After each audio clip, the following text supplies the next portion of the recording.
Hi అండి. Welcome back to happy diaries. ఈరోజు ఈ వీడియోలో వామాకుతో బజ్జీ అండి. మా పెరట్లో ఉన్న వామాకుల చెట్టు అండి.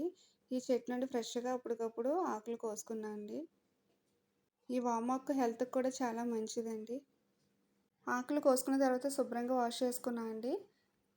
ఒక బౌల్లో 2 కప్పుల శనగపిండి, 1 టీ స్పూన్ బియ్యం పిండి, రుచికి సరిపడా సాల్టు, హాఫ్ టీ స్పూన్ కారం, పావు టీ స్పూన్ కుకింగ్ సోడా వేసుకొని అంతా కలిసేలా స్పూన్తో ఒకసారి కలుపుకున్న తర్వాత ఇందులో వాటర్ వేసుకొని పిండిని మరీ పలచగా కాకుండా అలానే గట్టిగా కాకుండా ఈ పిండి వీడియోలో చూపిస్తున్న విధంగా బ్యాటర్ కలుపుకోవాలండి.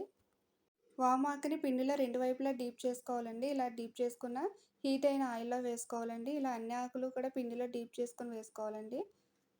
ఈ బజ్జీ గోల్డ్ కలర్ వచ్చేంత వరకు ఫ్రై అయిన తర్వాత ఆయిల్ నుండి సపరేట్ చేసుకోవాలండి.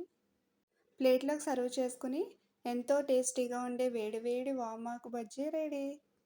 మీకు ఈ వీడియో నచ్చినట్టయితే లైక్ చేసి మీ ఫ్రెండ్స్కి రిలేటివ్స్కి షేర్ చేసి నా ఛానల్ కనుక ఫస్ట్ టైం చూస్తున్నట్టయితే ప్లీజ్ సబ్స్క్రైబ్ చేయండి.